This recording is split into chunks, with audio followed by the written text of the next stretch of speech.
ओम सभी को नमस्ते। मंत्रोच्चारण। ओम सहनाववतु सहनौ भुनक्तु सह वीर्यं करवावहै तेजस्विनावधीतमस्तु मा विद्विषावहै। ओम शांति शांति शांति। सांख्य दर्शन की कक्षा संख्या 33 है। प्रथम अध्याय के 102 सूत्र तक विचार हुआ है। पृष्ठ संख्या 99। प्रमाणों का प्रसंग चल रहा है। 3 प्रमाणों के संबंध में बताया था कि प्रत्यक्ष क्या होता है, अनुमान क्या होता है और शब्द प्रमाण क्या होता है। और इन तीनों प्रमाणों से 2 प्रकार के पदार्थों की सिद्धि हो जाती है, पुरुष की और प्रकृति की। प्रकृति से संपूर्ण ब्रह्मांड को लिया जाएगा और मूल कारण सत्वर स्तंभ को भी लिया जाएगा, और पुरुष शब्द से आत्मा और परमात्मा इनको लिया जाएगा। अब आगे एक विशेष बात कही जा रही है 103 सूत्र संख्या में। पुनश्च एक और बात है, विशेष बात है। क्या? सामान्यतो दृष्टात उभय सिद्धि ही। सामान्यतो दृष्टात उभय सिद्धि कहते हैं। सामान्यतः दृष्टात उभय सिद्धि, सामान्यात दृष्ट संबंधात। एक सामान्य प्रत्यक्ष संबंध से। सामान्य का अर्थ होता है एक कॉमन नियम, जनरल नियम है, सब जगह लागू होता है नियम, व्यापक रूप से सब स्थानों पर जो लागू होता है उसको सामान्य कहते हैं। तो सामान्य दृष्ट संबंधात, सामान्य दृष्ट संबंध से, सामान्य एक प्रत्यक्ष संबंध से यह पता लगता है। क्या पता लगता है? संहत परार्थत्वात् पुरुषस्य। यह सूत्र पीछे आया है और इस सूत्र को अनेक बार दोहराया है। संहत परार्थत्वात्, संहत कहते हैं संघात को। अनेक अवयव मिलकर के जब एक इकाई के रूप में प्रस्तुत होता है, उस एक इकाई को संघात कहते हैं, और संस्कृत में उसको संहत कहते हैं, अर्थात कार्यवस्तु। तो जो कार्यवस्तु संघात है वो परार्थत्वात्, वो दूसरे के लिए होता है। और वो दूसरा कौन है? पुरुषस्य, वो पुरुष के लिए होता है। तो इस 66वें सूत्र में, पूर्वोक्तात् खलु, इस 66वें सूत्र से या उससे पहले जो भी बातें कही है, उभय भोक्तृत्व भोग्यत्वयो सिद्धिर्भवति। तो इस सामान्य दृष्ट संबंध से 2 बातें सामने आती है। तो पूर्वोक्तात्, पहले कहे हुए संहत परार्थत्वात् इस सूत्र के माध्यम से उभयोः, दोनों की सिद्धि होती है। भोक्तृत्व भोग्यत्वयोः, एक भोक्त्री और एक भोग्य, अर्थात भोक्ता और भोग्य, इन दोनों की सिद्धि होती है। भोक्ता का अर्थ होता है भोग करने वाला, और भोग्य उसको कहते जिसको भोगा जाता है। भोगी जाने वाली वस्तु को भोग्य कहते हैं और भोगने वाले को भोक्ता कहते हैं। तो भोग्य और भोक्ता, इन दोनों की सिद्धि हो जाती है। कैसे हो जाती है दोनों की सिद्धि? सामान्य नियम से। सामान्य नियम सर्वत्र व्याप्त होता है, सब जगह पर होता है। ऐसा कोई स्थान नहीं होता जहां ये सामान्य नियम लागू नहीं होता है। अब उसे समझाया जा रहा है। महद आदिकम भोग्यम, महद आदिकम, महतत्व और आदि से महतत्व के आगे बने हुए समस्त पदार्थ, कार्य पदार्थ।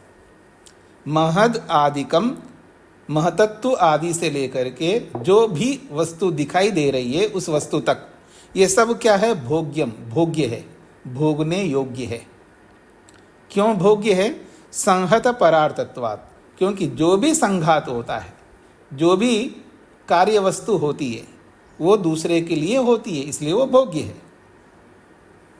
महतत्व को हम लोग भोगते हैं, अहंकार को भी भोगते हैं, मन को भी भोगते हैं। कोई दुनिया में ऐसी वस्तु नहीं है जिसको हम भोगते नहीं हैं।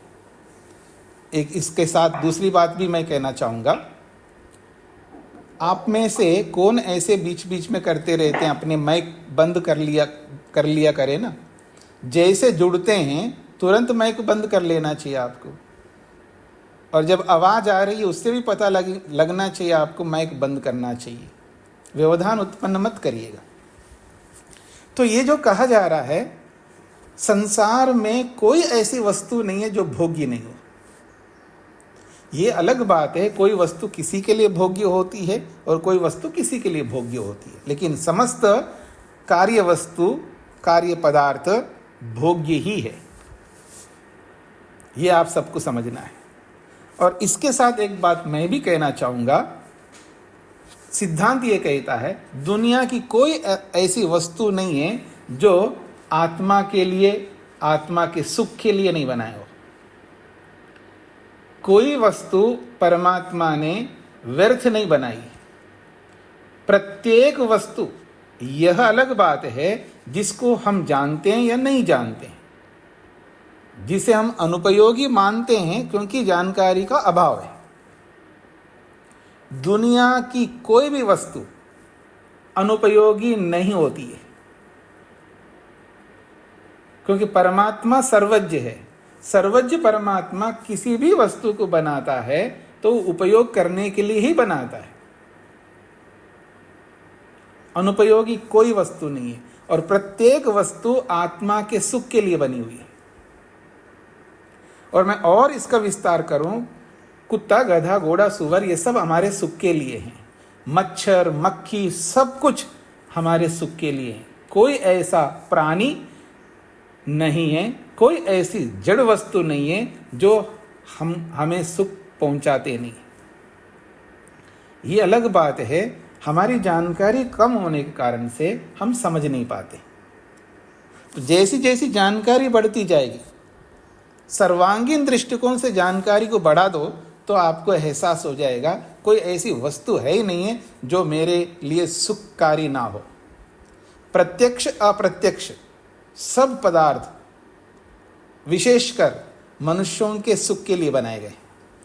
विशेषकर क्या कहूं मैं, मनुष्यों के सुख के लिए ही बनाया है। मनुष्येतर जितनी भी योनियां हैं वो सारी की सारी योनियां हमें सुख पहुंचाने के लिए।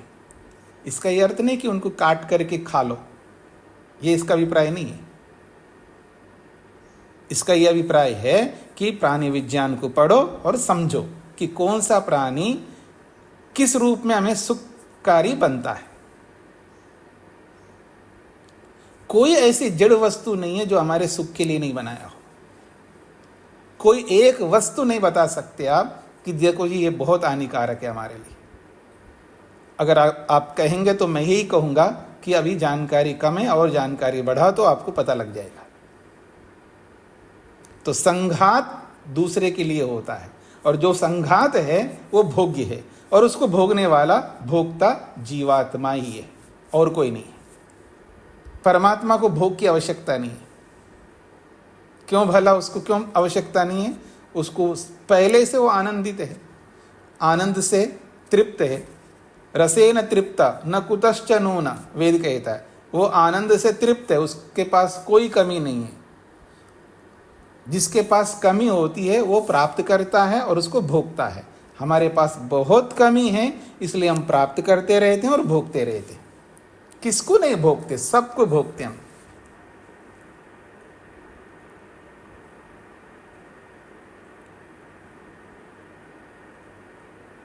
आप मेरे को भोग रहे हैं अब आप लोग, और मैं आप सबको भोग रहा हूं। मैं कौन नहीं भोगता? सब भोगते एक दूसरे को। ये समझने की आवश्यकता है। तो महदादिकम भोग्यम, ये महदादि जितने भी पदार्थ हैं, कार्य पदार्थ, ये भोग्य। क्यों?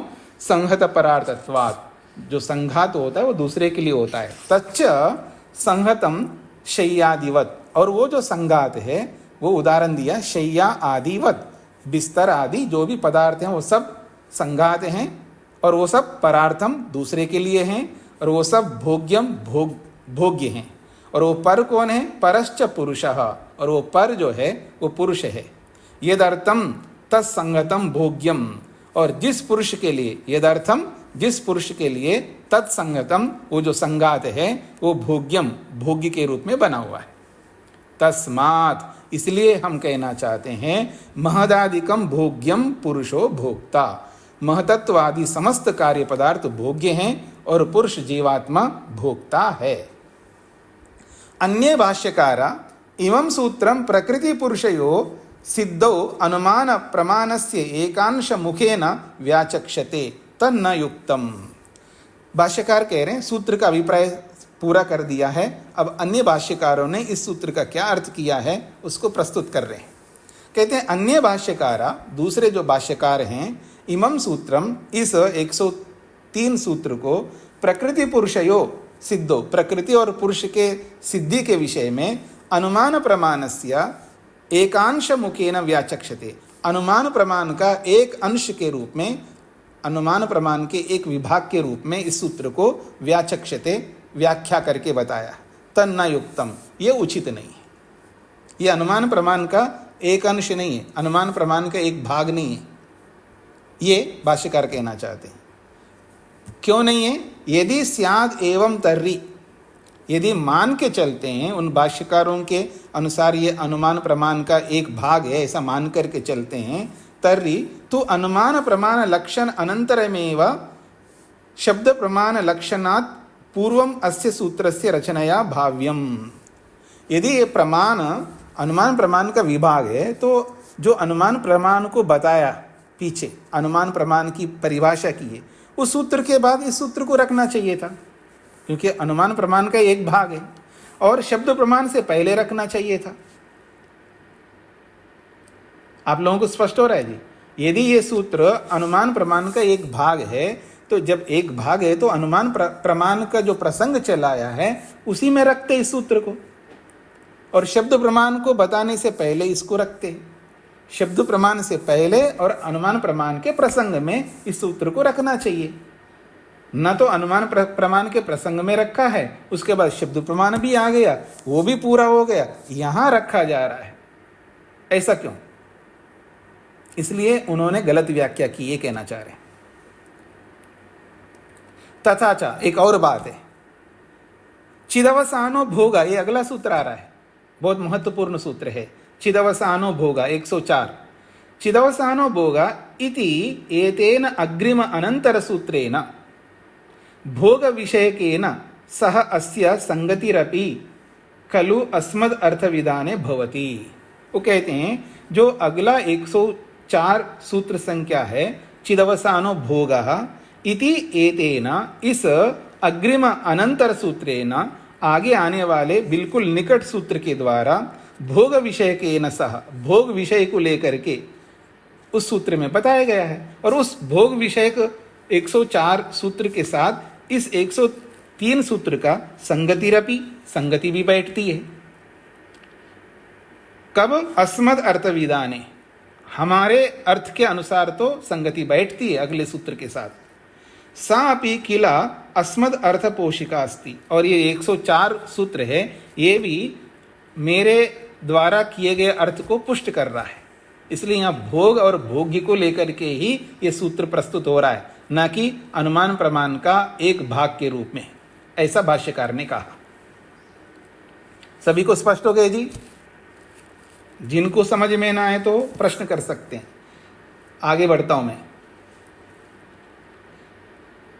भोग्य और भोक्ता को लेकर के बात कही है 103 सूत्र में। जब भोक्ता के बारे में बात कही है तो एक संशय उत्पन्न हो रहा है। जीवात्मा को भोक्ता कहा जा रहा है, भोग करने वाला माना जा रहा है, तो मन में एक प्रश्न आ रहा है। क्या आ रहा है? स्याद भोग्यम महदादिकम, ठीक है, आपने महतत्वादि समस्त कार्य जगत को भोग्य कहा है, भवतु, हो जाए, परंतु एक प्रश्न है हमारा, पुरुषस्तु नित्य शुद्ध बुद्ध मुक्त स्वभाव सन कथम ही स भोक्ता उच्यते। महतत्वादी समस्त कार्य जगत को आप भोग्य मान लो, हमें कोई आपत्ति नहीं है, लेकिन जीवात्मा को भोक्ता कह रहे हो, ये नहीं होना चाहिए। क्यों? पुरुषस्तु, जीवात्मा तो नित्य है, शुद्ध है, बुद्ध है, मुक्त स्वभाव वाला है। तो इतने स्वरूपों वाला होकर कथम ही सब भोक्ता, वो भोक्ता कैसे बनेगा? अतः यतः, क्योंकि चिदवसानो भोगः, तो भोक्ता नहीं होना चाहिए। अगर नहीं होना चाहिए तो फिर सूत्रकार उसको भोक्ता क्यों कहा जा रहा है? सूत्रकार तो भोक्ता उसको कह रहा है, इसका मतलब वास्तव में वो भोक्ता है। आपका जो प्रश्न है वो उचित नहीं है। आप प्रश्न कर सकते हो, उसका समाधान हम कर रहे हैं। अगर ऋषि कह रहा है कि जीवात्मा भोक्ता है तो आपको आंख मीच करके मानना चाहिए। ये बात कुछ समझ में नहीं आ रही होगा, क्यों जी? जब ऋषि कह रहे हैं तो आपको आंख मीच करके मानना चाहिए। ऋषि गलत तो नहीं कह सकते। हाँ जी अनीता जी, कि आपका बेटा आकर के माँ, एक्चुअल में आप ही मेरी माँ हो। हाँ बेटा, आप, मैं ही माँ हूं, उसको आंख मीच के मानना ही पड़ेगा। वो संशय थोड़ा कर सकता है, क्योंकि माँ पर विश्वास है। पहले उसको माँ मान रखा है, यही मेरी माँ, ये मान रखा है। अब वो प्रश्न करे कि आप वास्तव में माँ हो या ना हो, नहीं हो। अब ये संशय नहीं कर सकते आप माँ पर। माँ बनाने के बाद संशय नहीं कर सकते, माँ बनाने से पहले संशय कर लो। जब उसको अपने ऋषि मान लिया फिर उस पर संशय नहीं कर सकते। ऋषि ना मानो फिर संशय करके तोलो उसको तराज में रख करके। अगर गड़बड़ है तो मत मानो, मना किसने किया है? आप ऋषि भी मान रहे हो एक ओर से, फिर नहीं मानता मैं, ये नहीं चल सकता है। और यही काम आप लोग करते हैं। मीठा मीठा गड़प, कड़वा कड़वा तू। क्यों जी? जो जो आपके अनुकूल है उसको मानते जाओ, जो आपको प्रतिकूल गए, ऋषि ने ऐसे कहा होगा, ठीक है ना, जरूरी थोड़ा है सब बातें सही हो। फिर ऐसी बात क्यों करते हैं आप? तो कहा जा रहा है जब चिदवसानो भोगः, भोग तो आत्मा को मिलता है, वो भोगता ही है। जब सूत्र कह रहा है, फिर भी कोई डेढ़ दिमाग वाला होता है तो बहस करता ही है। तो आगे वो बहस भी बताएंगे। तो आइए, चिदवसाना भोगः चिति चेतने पुरुषे अवसानम अवस्थानम यस्य स तथा भूतो भोगो भवति। भोग क्या होता है? भोग की परिभाषा कर रहे हैं भाष्यकार। चिति चेतने, चिति का अर्थ है चेतन। ये चिति शब्द जो है सप्तमी विभक्ति का एक वचन है। चिति अर्थात चेतने पुरुषे। पुरुष के दो विशेषण हैं, चेतने और चिति। तो चेतन पुरुष में अवसानम, अवसानम का अर्थ है अवस्थानम, यस्य जिसका पुरुष में आकर के रुकना होता है, स तथा भूतो भोगा, वो इस प्रकार का भोग होता है। तो भोग कहाँ जाकर के रुकता है? पुरुष में जाकर के रुकता है। भोग्यम जड़म भवति, और जो भोग्य जो होता है वो जड़ वस्तु होती है। तस्य भोगो भवति चेतनाय, और उसका जो भोग होता है वो चेतन के लिए होता है। जड़ वस्तु ही भोग्य हो और जड़ वस्तु ही भोगता हो, ऐसा हो नहीं सकता।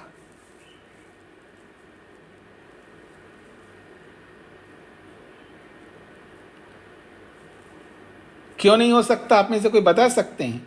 क्योंकि भोक्तापन जो है अनुभव के साथ जुड़ा हुआ है। भोग का मतलब अनुभूति। भोग क्या है? वो अनुभूति।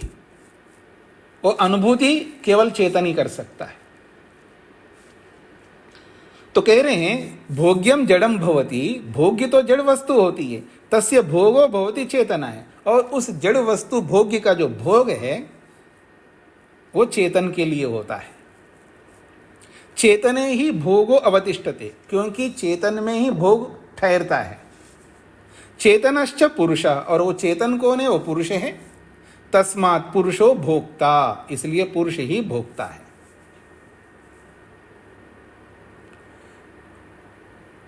तो ये भोग है क्या जी? सारी परिभाषा पढ़ ली आप। फिर भी आपको अगर समझ में नहीं आया तो ये भोग है क्या?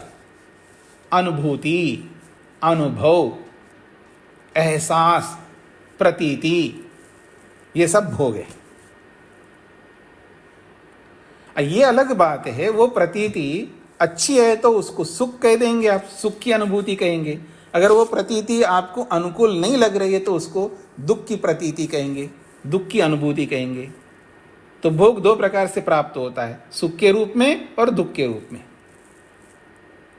तो सुख की अनुभूति या दुख की अनुभूति, सुख नहीं दुख नहीं, सुख की अनुभूति, ये अनुभूति भोग है। अनुभूति, अनुभव, एहसास करना, महसूस करना, फील करना, ये केवल चेतन करता है। और ये फीलिंग को ही भोक्ता कहते हैं। आगे बढ़ता हूं जी। अब मां पर विश्वास नहीं है हो रहा है, लेकिन प्रश्न तो करना ही है उसको। हाँ जी, शकुंतला जी। हाँ, नमस्ते स्वामी जी। जी।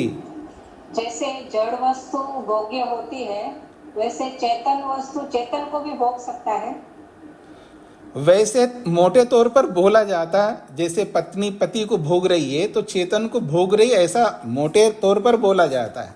लेकिन पति के शरीर को भोग सकते हैं, शरीर के माध्यम से अनुभव कर सकते हैं, आत्मा को आत्मा के माध्यम से अनुभव कर सकते हैं। ठीक है ना। भोग्य का मतलब कुछ प्राप्ति हो रही हो ऐसा नहीं है, केवल दूर से ही एहसास करना। तो चेतन को भी एहसास कर सकते हैं, उसका भी भोग होता है। जी हाँ, नरेंद्र जी को क्या कहना है जी? स्वामी जी ओम जी। स्वामी जी, ये जो 103 सूत्र में आपने बताया कि संसार की प्रत्येक वस्तु भोगने योग्य है, तो इसमें कुछ वस्तुओं का निषेध किया गया है, कुछ पदार्थों का, तो उसको कैसे समझें? जैसे तंबाकू है, शराब है, इत्यादि। जी, तो आपने जब मैंने कहा था कोई प्रश्न हो तो पूछेगा, तो इस सूत्र में क्यों पूछ रहे? उसी सूत्र में पूछना था ना आपको। लेट क्यों चलते हैं आप? लेट मत चला करें। तो ऐसा है, जो निषेध है वो किस रूप में निषेध किया है वो आपको समझना है। वो आहार के रूप में निषेध है, औषधि के रूप में कोई वस्तु निषेध नहीं होती है। मेरी बात को समझने का प्रयास सभी को करना है। तंबाकू हो, शराब हो या कोई भी वस्तु, जहर हो, कोई भी वस्तु भगवान ने पैदा किया है, वो उपयोगी के लिए अर्थात भोगने के लिए बना है। तो कोई वस्तु आहार के रूप में होती है तो उसको आहार के रूप में भोग करो, कोई वस्तु औषधि के रूप में होती है उसको औषधि के रूप में भोग करो। औषधि को आप आहार मान करके भोगोगे तो उसका निषेध किया है। नरेंद्र जी, समझ में आया? जी स्वामी जी, धन्यवाद जी। आशा जी को क्या कहना है? नमो नमः जी। हमें एक प्रश्न है कि आप जो आत्मा है चीजों का भोग करती है, वस्तु का, तो गुरुवर जैसे हमने जब योग दर्शन अभी मैंने पढ़ना स्टार्ट किया, जैसे आपने कहा था कि योग दर्शन पढ़ोगे तो अच्छे से समझ आएगा, तो उसमें 1.4 जो सूत्र है जो कहता है वृत्ति सार रूप्यम फित्रत्र। तो ये प्रश्न यहाँ मत करिएगा, ये योग दर्शन नहीं चल रहा है ना, सांख्य दर्शन चल रहा है। गुरुवर ये प्रश्न है कि वहां तो बोला कि जो आत्मा है वो वृत्ति के अनुसार हो जाती है, तो हम कह सकते हैं कि ये कहना उचित है कि आत्मा वस्तुओं के भोग करती है? देखिए, वृत्ति के अनुसार यानी वृत्ति को और अपने आप को अलग नहीं मानती आत्मा, वहाँ इसका अभिप्राय ये होता है। वृत्ति जो हो रही है उस वृत्ति को और स्वयं को अलग नहीं देख पाता है। तो इसी को आप वहाँ पर बोला गया है कि अविद्या, इसको अविद्या कहते हैं। क्योंकि जो मेरे से अलग वस्तु है उसको अलग मानना चाहिए मेरे को, और मैं उससे अलग हूँ अलग मानना चाहिए। तो मैं अलग नहीं मान रहा हूँ, उसी को मैं अपने आप मान। ये जैसे शरीर को देख करके, मिरर में आप अपने शरीर को देख करके मैं अच्छा हूँ, मैं अच्छा दिख रहा हूँ, अगर ऐसा बोलते हैं तो ये वृत्ति सारूप्य में है। क्योंकि वो शरीर जैसा दिख रहा है वो वृत्ति है, उसको और अपने आप को मिलाओ मत। ये है वृत्ति सारूप्यम का मतलब। ये इसको अविद्या कहते हैं। ये हमारा इसके यहाँ के प्रसंग में नहीं है। जी तो गुरुवर ये कभी जैसे प्रश्न उठता है कि आत्मा वस्तुओं का भोग करती है, तो हम कहें हाँ आत्मा वस्तुओं का भोग करती है। हाँ कह सकते हो ना। ठीक है, धन्यवाद। और दूसरा अपना आपका चित्र उल्टा आ रहा है, उसको सीधा कर लीजिएगा। तो मैं आगे बढ़ता हूँ जी। हाँ जी, सरिता जी को क्या कहना है? नमस्कार स्वामी जी। ये ना चिद अवसाना है भोगा, इसका संधि विच्छेद मुझे पूछना था।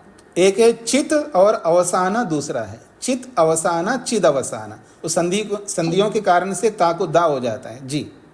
धन्यवाद। तो अब एक प्रश्न किया जा रहा है, चेतना पुरुषो भोक्ता भवेत् यदि स कर्ता स्यात्। अब अगला प्रश्नकर्ता कर रहा है, इसको देखिएगा। चेतना पुरुषो भोक्ता भवेत्, ठीक है आप कह रहे हो, ऋषि कह रहे हैं जीवात्मा भोक्ता है, तो मान लेते हैं जी। चेतना पुरुषो भोक्ता भवेत्, ठीक है वो भोक्ता बने।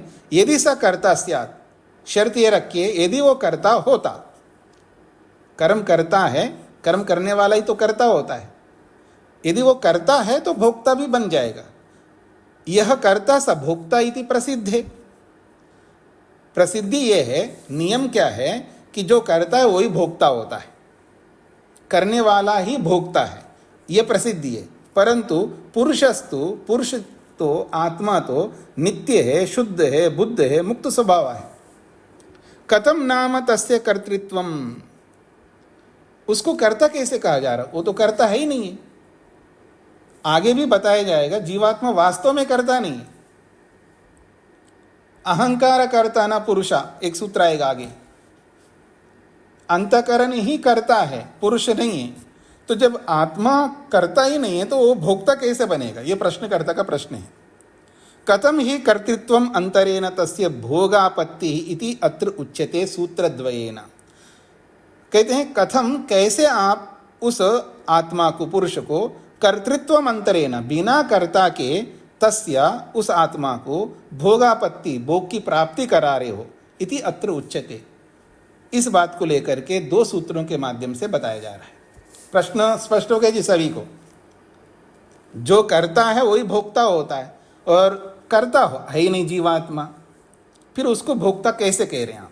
ये प्रश्नकर्ता का प्रश्न है, और दो सूत्रों के माध्यम से उत्तर दिया जा रहा है। सूत्र हैं, अकर्तुः अपि फल उपभोगः अन्नाद्यवत्। अकर्तुः अपि फल उपभोगः अन्नाद्यवत्। दूसरा सूत्र है, अविवेकात् वा तत्सिद्धेः कर्तुः फल अवगमः फलावगमः। सूत्रद्वयं सह व्याख्यायते, दोनों सूत्रों की व्याख्या एक साथ की जाती है। अकर्तु अपि फलोपभोगः, अकर्तु अपि भवति फल उपभोक्तृत्वम्। बिना कर्ता हुए भी, बिना कर्ता के भी फल का उपभोग होता है, कर्ता ना होते हुए भी फल का उपभोग होता है। अकर्तु अपि, अकर्तु मतलब जो करता नहीं है, जो अकर्ता होकर के भी फल उपभोक्तृत्वम भवति, फल का उपभोग होता है। अगर होता है तो उदाहरण दो जी ऐसे, तो कहते अन्नाद्यवत्, यथा अन्नाद्य कर्ता भोजन पाक करता। अन्नाद्य कर्ता का मतलब है भोजन को बनाने वाला पाचक, भोजन पाक करता, भोजन बनाने वाला पाचक।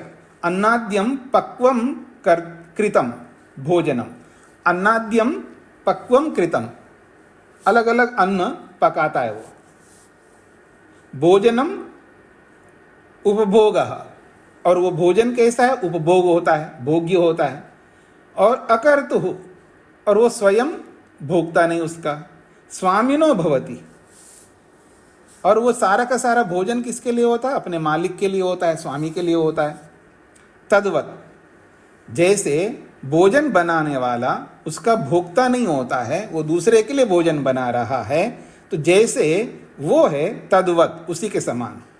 तद्वत् संभवेद एव, उसी के समान यहाँ पर भी संभव है। तस्यापि, उस जीवात्मा का भी, जो कि नित्य शुद्ध बुद्ध मुक्त स्वभाव से पुरुषस्य, भले वो नित्य हो, शुद्ध हो, बुद्ध हो, मुक्त स्वभाव वाला हो, ऐसे पुरुष को भोग्यम, भोग्य प्राप्त होता है। सच तस्य भोक्ता, वो उसका भोग करता है। उक्तम योग भाष्य व्यासेनापि, और योग दर्शन के भाष्य में वेद व्यास जी ने भी ऐसी बात कही है। क्या कही है? क्लेश कर्मादया मनसी वर्तमाना पुरुषे व्यपदिश्यन्ते सही तत्फलस्य भोक्ता इति यथा जयः पराजयो वा योद्रीश वर्तमाना स्वामिनी व्यपदिश्यते। ये योग दर्शन के बहुत महत्वपूर्ण सूत्र, जहाँ ईश्वर की परिभाषा की गई। ईश्वर किसे कहते हैं, सृष्टिकर्ता किसे कहते हैं। योग दर्शन में एक बहुत बढ़िया ईश्वर को लेकर के बोला है। उसके भाष्य में वेद व्यास जी ने क्या लिखा है? क्लेश कर्मादय मनसी वर्तमाना, ये जो क्लेश है, कर्म है, सब कुछ मन में रहते हैं। जो भी ज्ञान प्राप्त होता है, सुख प्राप्त होता है, दुख प्राप्त होता है, सब कुछ मनसी वर्तमाना, सब मन में रहते हैं। ज्ञान भी मन में रहता है, वहां पर यह स्पष्ट कहा है। बहुत सारे लोग कहते हैं कि ज्ञान तो चेतन का ही गुण है, चेतन में रहेगा। ऐसा नहीं है, ज्ञान कहीं भी रह सकता है, और ज्ञान कहीं रहने पर वो चेतन बन जाए, ऐसा इसका अभिप्राय नहीं है।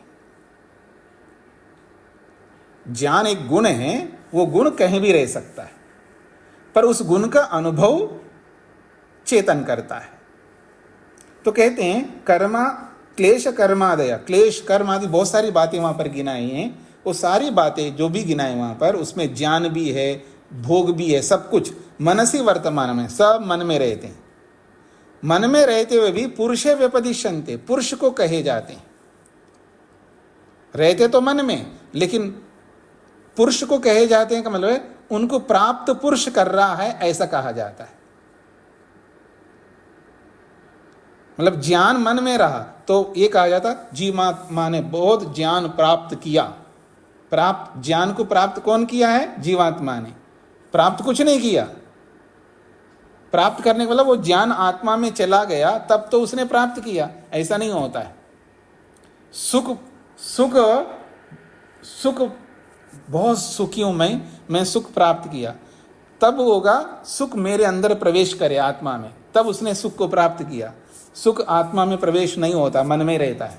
सुख आए तो मन में, दुख आए तो मन में, ज्ञान आए तो मन में, सब कुछ मन में आता है। इसलिए मनसी वर्तमाना, मन में सब रहते हैं। पुरुषे व्यपदिश्यन्ते, लेकिन कहे ये जाते हैं पुरुष को प्राप्त हुए, ऐसे कहा जाता है। क्यों ऐसा कहा जाता है? सही तत्फलस्य भोक्ता, क्योंकि जो कुछ भी आता है उनका अनुभव आत्मा करता है। जो भी मन में आकर के ठहरते हैं, रहते तो मन में हैं, लेकिन उनका अनुभव आत्मा करता है। मेरी ओर देखिएगा, अनुभव का मतलब ये मत समझना है कि सुख का अनुभव करना, सुख उसके अंदर जा रहा है, आत्मा के अंदर, ऐसा नहीं है। इस विज्ञान को अगर आप समझ लेंगे ना, आप जीवन में कभी दुखी नहीं रहेंगे। समझने का मतलब शब्दों से नहीं, प्रैक्टिकली व्यवहारिक तौर पर आपको समझना होगा। आप मेरे को देख रहे हो ना, स्क्रीन पे देख रहे हो ना, पास से देख रहे हो ना, बस ऐसे ही देखता है जीवात्मा। मन में जो कुछ भी आता है वो देखता रहता है, मन में आए हुए को। और मन में देखिएगा, ये मेरा बाएं हाथ मन है, दाएं हाथ आत्मा है, मान करके चलेगा। तो यहाँ जो कुछ भी आया और ये देख रहा है, बस ऐसे देखता रहता है।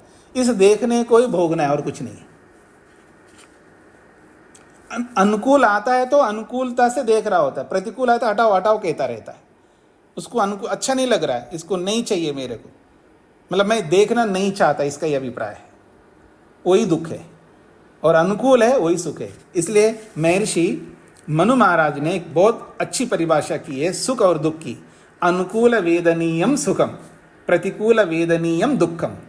जो हमें अनुकूल लग रहा है उस अनुकूलता को ही सुख कहा है, और जो प्रतिकूल लग रहा है उसी को दुख कहा है। अर्थात वास्तव में दुख होता है, जैसे हाथ कट जाता है ना, बहुत दुख होता है, पर किसको होता है? शरीर को होता है, याद रखना, क्योंकि दुख शरीर में हो रहा है। ऐसे जैसे दुख शरीर में हो रहा है, ऐसे सुख भी शरीर में हो रहा है। रहता सुख शरीर में ही, शरीर में कहो मन में कहो एक ही बात है। तो मन में ही सुख रहता है, मन में दुख रहता है। और बाहर से जो ज्ञान प्राप्त करते हैं, नॉलेज गेन कर रहे हो ना आप लोग, दुनिया भर का नॉलेज, तो जो ज्ञान प्राप्त हो रहा है वो सब कुछ मन में आकर के ठहरता है। तो सब कुछ मन में आया, अब जो मन में आया है ना उसको देखता है पास से, दृष्टा बन करके, और उस देखने में उसको हाँ अच्छा है, इसको देखता रहूं तो अच्छा है, मतलब अनुकूल है, देखता रहूं यही सुख है, प्रतिकूल है, अच्छा नहीं है तो यही दुख है आत्मा के लिए।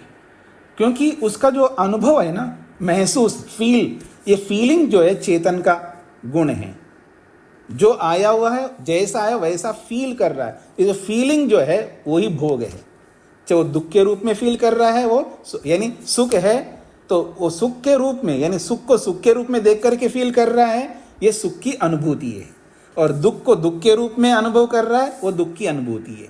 ये दोनों अनुभूतियां ही भोग है और कुछ नहीं है। क्यों परेशान होते रहते हो, पति से, पत्नी से, उससे, इससे, सबसे बिना मतलब का परेशान होते रहते हो।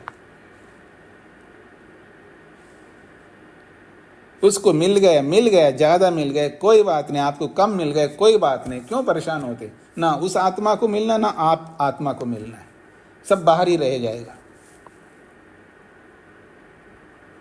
कितना सरल है कि अपने आप को सुखी रखना, बहुत सरल है। इसको आपने बहुत कठिन बना के रख दिया। तो आगे कहा जा रहा है, उदाहरण दिया कि सब कुछ मन में रहता है, सब कुछ मन को प्राप्त होता है। पुरुष को क्यों कहा जाता है? तो कहते हैं तत्फलस्य भोक्ता थी, क्योंकि उनको अनुभव करने वाला आत्मा ही है। उदाहरण दे के समझा रहे हैं, यथा जयः पराजयो वा योद्रीषु वर्तमाना स्वामिनी विपदिश्यते। हार और जीत, हारते योद्धा लोग, जीतते योद्धा लोग, लड़ते वही है। क्यों जी? भारत और पाकिस्तान, आप आजकल आप लोग रहते हैं ना ऐसे, हाँ, तो भारत के योद्धा और पाकिस्तान के योद्धा, सैनिक, मिलिट्री के लोग आपस में लड़ रहे हैं, और मान लीजिएगा हमारे सैनिक जीत गए। जीते कौन? सैनिक। लेकिन उसको भोगता कौन है? दिल्ली में एसी में बैठ करके वो, हाँ, भारत जीत गए। भारत मतलब भारत का राजा जीता है, राजा को कहा जा रहा है। जीतता तो योद्धा है, लेकिन कहा जाता है राजा को। अगर हार जाए ना, देखिएगा आजकल खेल भी खेलते रहते हैं, क्रिकेट है, अलग अलग खेल होते हैं। खेलने वाले बेचारे वो परेशान हो रहे खेल खेल करके। अगर वो जीत गए तो भारत जीत गए, मतलब आप सब जीत गए। आपने खेला है, खेला कौन है? वो लोग खेलें तो वो जीत गए ना। लेकिन आप बोल देंगे भारत जीता। भारत कौन है? आप सब भारत हैं, तो आप तो खेले नहीं। तो जैसे हार और जीत योद्धाओं में होता है, जीतते वो हैं या हारते वो हैं, लेकिन कहा जाता है राजा को। क्यों? तत्फलस्य भोक्ता, क्योंकि उसके फल को आप ही तो भोगते हैं। अरे वो खेलने वाले हार गए तो उनको तो पैसा मिल रहा हो तो आनंद है, कोई बात नहीं, हमारे को क्या है। लेकिन परेशान आप हो रहे होते हैं, दुखी आप हो रहे, देखो हम हार गए, हम हार गए।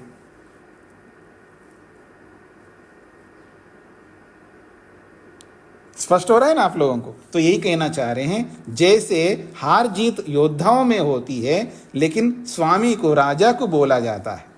ठीक इसी प्रकार से जो कुछ भी सुख आ रहा है, दुख आ रहा है, सब कुछ मन में आ रहा है, मन को ही हो रहा है, लेकिन उसको फील करने वाला आत्मा है, इसलिए आत्मा को कहा जाता है। ये बोला गया यहाँ पर। अथवा एक और बात, अविवेकात् तत्सिद्धे, अविवेकात् कर्तृत्व सिद्धि पुरुषस्य। जीवात्मा करता है तो अविवेक के कारण से होता है। हाँ जी मैं बहुत करता हूँ जी, मैंने बहुत मेहनत की, सब अविवेक है। हम मैंने कुछ नहीं किया। किया कौन है? इंद्रियों ने किया है, शरीर ने किया है, मन ने किया है, अंतःकरण ने किया। आत्मा ने क्या किया? वो तो बैठा है कुर्सी पे, जैसे मैं बैठा हूँ, आदेश करता जा रहा हूँ, हाँ जी ये करो, वो करो, वो करो, बस आदेश मात्र करता हूँ। करने वाले तो वो हैं, इंद्रियां हैं, मन है, अंतःकरण है। तो कह रहे हैं अविवेकात् कर्तृत्व सिद्धि पुरुषस्य, अविवेक के कारण से, मिथ्या ज्ञान के कारण से वो अपने आप को कर्ता मानता है। विवेकात् पूर्वम तु स कर्ता अस्ति एव। विवेक जब तक नहीं होता है, वैराग्य जब तक नहीं होता, तब तक वो अपने आप को कर्ता मान रहा होता है।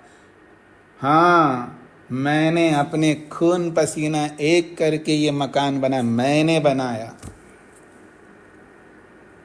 ऐसे ऐसे बहुत कुछ बोलते रहते हैं ना आप लोग। क्या किया आपने? कुछ नहीं किया। आत्मा तो कुछ नहीं कर सकता।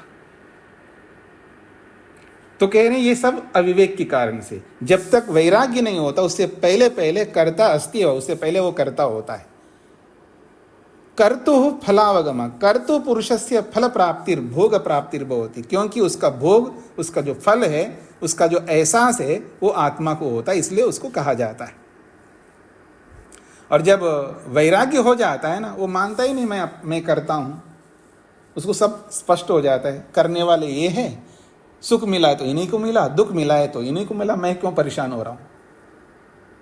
इसलिए योगी परेशान नहीं होते, स्ट्रेस में नहीं आते, अशांत नहीं होते, अतृप्त नहीं होते, भयभीत भी नहीं होते, कुछ नहीं होता उनको। उनको एहसास हो गया, पता लग गया वास्तविकता क्या है। जब वास्तविकता का पता नहीं रहता है व्यक्ति को, वो अंधेरे में रहता है, दुखी होता रहता है। हाँ जी, अनीता जी को ऐसा लग रहा कि बहुत पैसा मिल रहा है, बहुत पैसा मिल रहा है। मिला तो दूसरे को, लेकिन उनको लग रहा था मेरे को मिल रहा है, मेरे को मिल रहा है। और जिस दिन पता लग गया ना, तो मेरे को मिला ही नहीं, हाँ मेरा को मिला ही नहीं तो क्या है, ठीक है, वो वृत्ति नहीं बनेगी।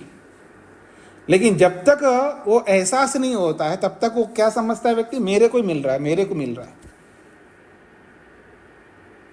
यही स्थिति है यहाँ पर। जब तक वैराग्य नहीं होता, तब तक अपने आप को कर्ता मानता ही रहता है व्यक्ति। मैंने किया, अहम अस्मि, सब कुछ मैंने किया।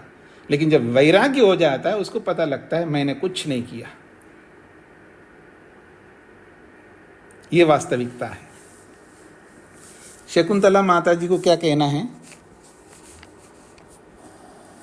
स्वामी जी प्रणाम। जी जी, अभी अभी दुख और सुख की बात हो रही थी जी। तो उसमें ये बताया गया कि दुख और सुख शरीर में आता है, आत्मा में नहीं आता जी। आत्मा को कुछ नहीं होता।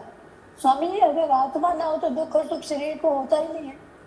हाँ, तो ये तो मेरा मैंने हाथ कटा, मेरे में चेतनता नहीं है, मैं किसी तरह से बेहोश हूँ, तो मुझे पता ही नहीं लगता। तो इससे आप क्या कहना चाहते हैं?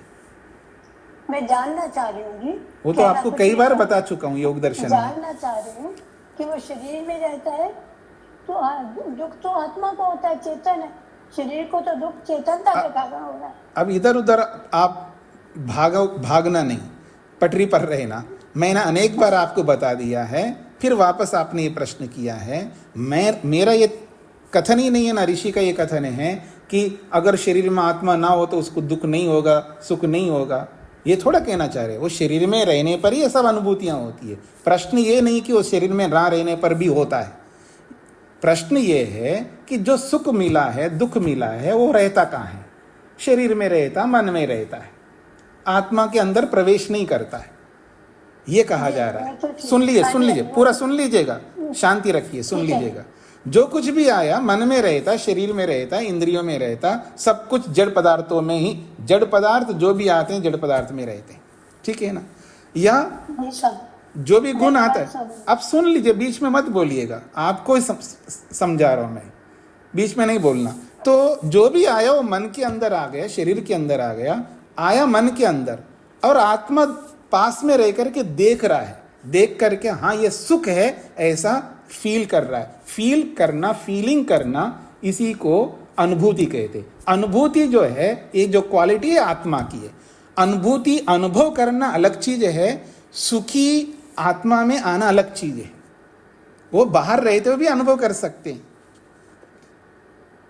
सब कुछ बाहर है और वो अनुभव कर रहा है, अनुभूति कर रहा है कि हाँ ये सुख है, ये अनुभव कर रहा है, ये दुख है, ये अनुभव कर रहा है, हाथ कट गए तो कट गया, ऐसा अनुभव कर रहा है। बस इतनी सी बात है।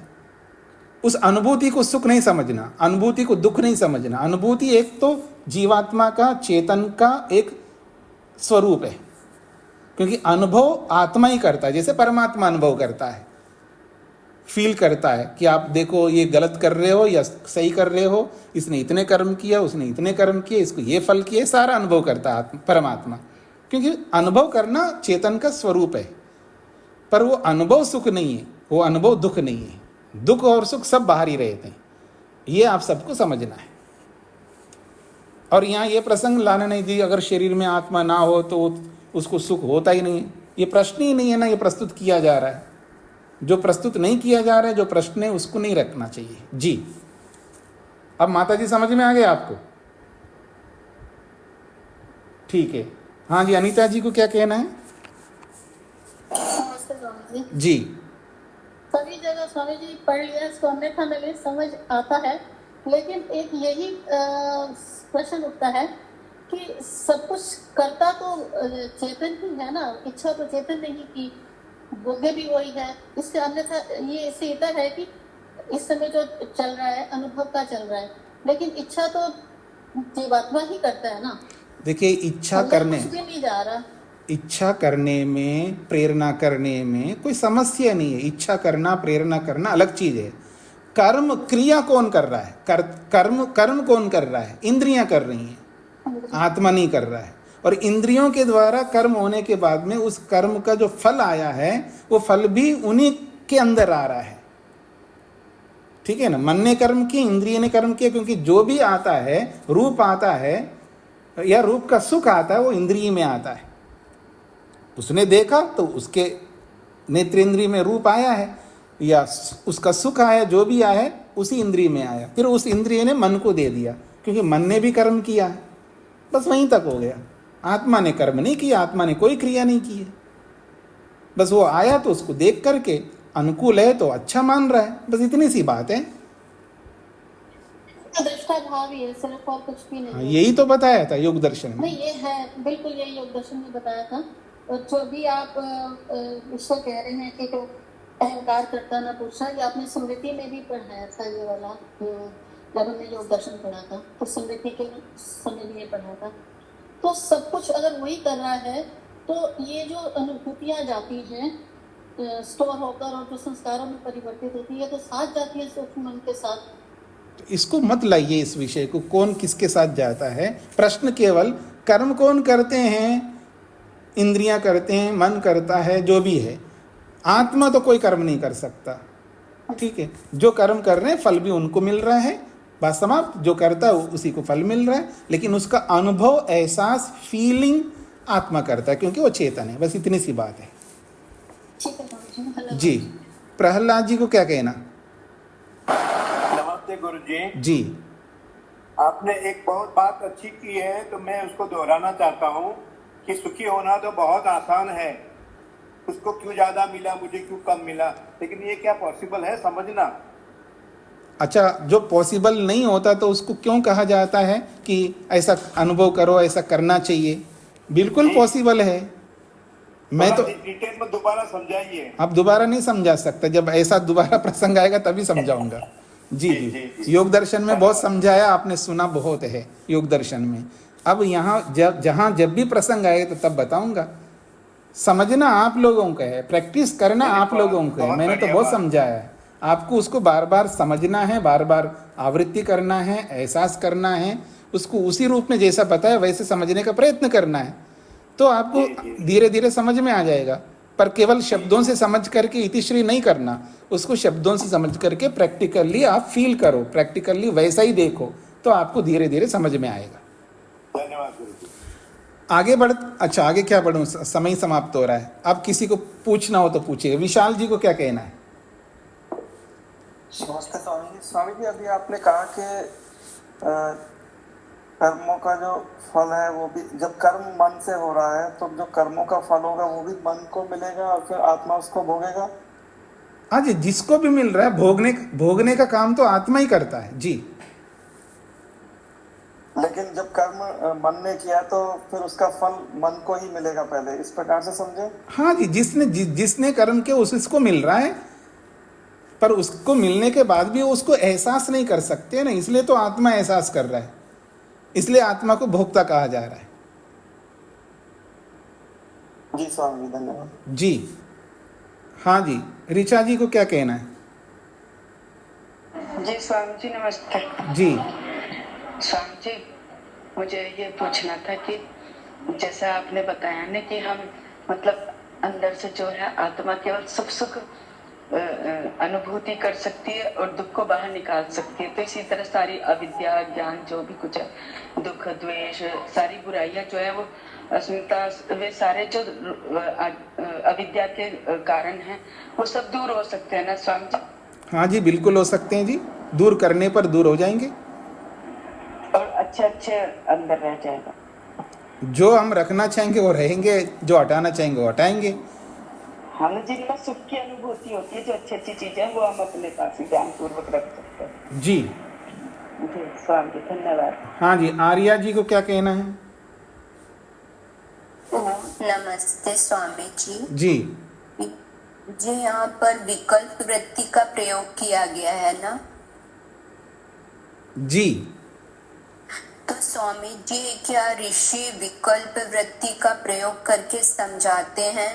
तो इसके लिए और व्याख्या की अपेक्षा है मुझे।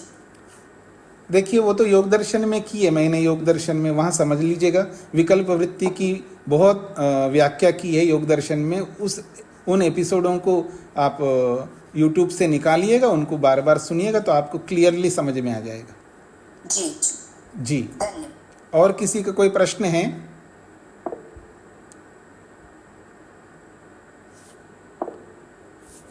हाँ जी, रेशा जी को क्या कहना है? जी नमस्ते जी। जी मैं ये पूछ रही हूँ कि जैसे आप कह रहे कि भोग एक तो बाहरी संसाधन है, तो ये भोग हुआ, और आंतरिक हो बाहर का हो एक ही बात है, सारा भोग भोग ही होता है। अनुभव करना है, एहसास करना। हाँ जी, हाँ जी। और मैंने अनेक बार बताया है कि जब आप, हाँ जी माइक बंद करिएगा, कि जब मुक्ति होती है, परमात्मा का दर्शन होता है, वहाँ पर भी कोई परमात्मा का सुख नहीं आता आपके पास। अनेक बार योग दर्शन में भी बताया है कि कुछ भी आत्मा के पास नहीं आता, ना ईश्वर से आता है ना जड़ से आता है। जिसकी जो वस्तु है, जो गुण है, उसी के पास रहेंगे, हमारे पास नहीं आएंगे। ईश्वर का ज्ञान ईश्वर के पास रहेगा, सब अपने अपने पास रहेंगे। हमारे पास आ रहा है ऐसा लगता है, क्योंकि ईश्वर सब जगह रहता है। जिस वस्तु का जो गुण है उसी वस्तु के साथ रहता है, वो ट्रांसफर नहीं होता है, दूसरे में नहीं जाता है। लेकिन हमें ऐसा लगता है क्योंकि हम सारी बातें नहीं समझते इस कारण से।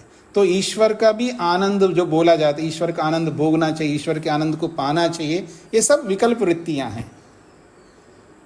विकल्प वृत्ति का मतलब है वो कुछ हमारे को नहीं मिलता, ईश्वर का आनंद भी नहीं मिलता। बस इतना ही है कि शरीर में रहते समय शरीर में सुख भी आता है, उसको भी आपको महसूस करना पड़ता है, दुख भी आता है, उसको भी महसूस करना पड़ता है। जब मुक्ति हो जाती है तो वह दुख आता ही नहीं है, केवल ईश्वर सुख स्वरूप होता है। उस सुख स्वरूप ईश्वर को देख देख करके यही फील करते हैं, बहुत अच्छा है, बहुत अच्छा है, बहुत अच्छा, बस यही है और कुछ नहीं। पर इस फीलिंग के लिए सारा मेहनत करना पड़ता है। एक्चुअल में वास्तव में ये फीलिंग ही मैटर करता है। मतलब ठीक अनुभव करना ये अपने आप में बहुत महत्वपूर्ण बात है। और सदा अच्छा अनुभव करना, सदा अच्छा अनुभव करना ये बहुत बड़ा मैटर करता है। इसलिए मुक्ति में अविद्या तो होती नहीं है, यथार्थता होती है, वस्तुस्थिति होती है। जो वस्तु जैसी होती है वो वैसी ही दिख रही होती है, और मेरे पास कोई अविद्या नहीं होती है। इसलिए वहाँ पर जैसा ईश्वर है वैसा ही फील करते हैं। यही आनंद है और कुछ नहीं है। कोई आत्मा को आनंद नहीं मिलता है, आत्मा को तो कुछ नहीं मिलता। आत्मा जैसा वैसा रहता है, शरीर में रहते हुए भी वैसे ही रहता है, शरीर से बाहर भी वैसे ही रहता है।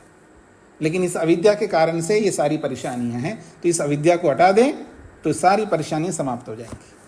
और इसको हटाना अपने आप हटता नहीं है, पढ़ने से नहीं होता है, सुनने से नहीं होता है, और समझने भी से नहीं होता है। क्रिया में करना होगा, मेहनत करके, पुरुषार्थ करके हटाना होगा।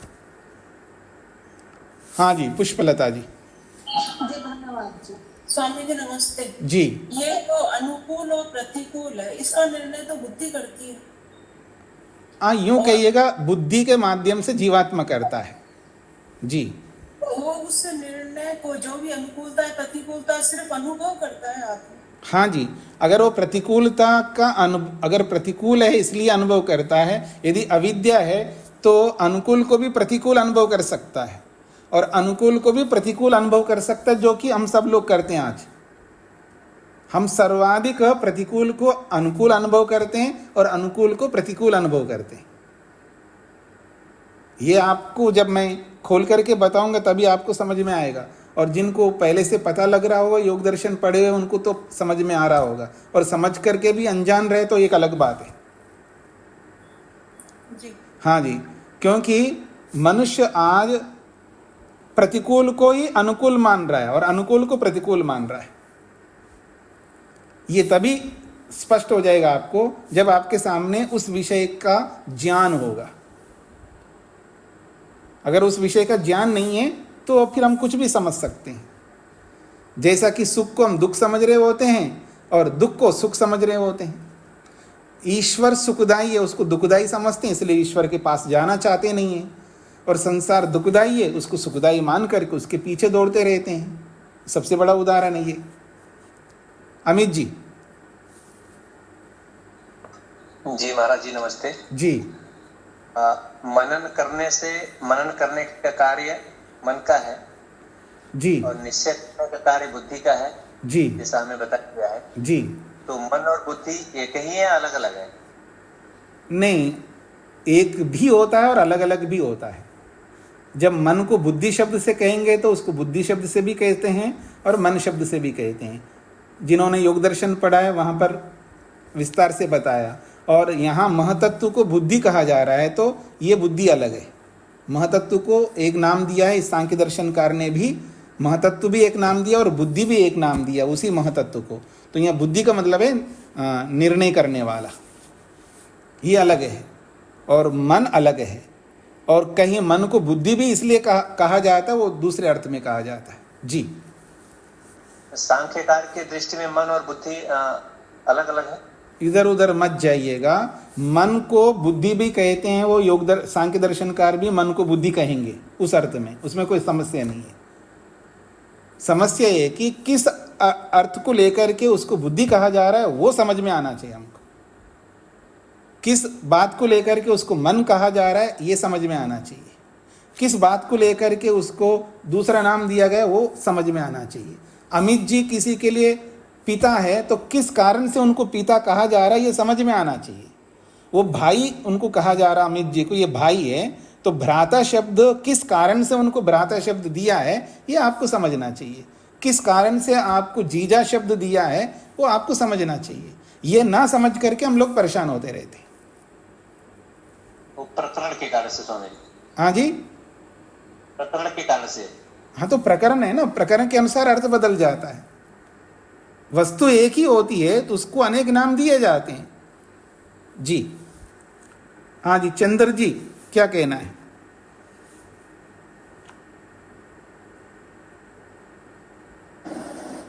स्वामी प्रणाम। स्वामी जी, मैं जैसे हम एक मोटरसाइकिल में पेट्रोल डलवाते हैं जी, और उसका आनंद लेते हैं, और जब वो खराब हो जाती तो मैकेनिक हमारे सामने उसको सुधारता है जी, और हम जब उसका जब ज्यादा छोका पटे नहीं करता तो हम दूर से ही देखते रहते हैं उसको। जी। तो बस ऐसे ही मान लिया जाए कि जो भी हो रहा है वो दूर से ही हो रहा है और आत्मा उसका आनंद और दुख दोनों उठा रहा है। बिल्कुल बिल्कुल, सब कुछ दूर से ही होता है जी। पास से होता है कहो, दूर से होता हो, आत्मा में मिलकर के कुछ नहीं होता है। सब कुछ दूर से, उसको आप दूर से कहो पास से कहो एक ही बात है। बाहर से ही होता है, यूं कह लीजिए। आत्मा से बाहर ही सब होता है। आत्मा के अंदर कोई परिवर्तन नहीं होता है, कोई चेंजेस नहीं होता। आत्मा अपरिवर्तनशील है, नित्य है। आत्मा में कोई भी चेंजेस, कोई भी विकार, परिवर्तन कुछ नहीं होता। जैसा है वैसा ही रहता है सदा। जी हाँ जी, माता शकुंतला जी को क्या कहना है?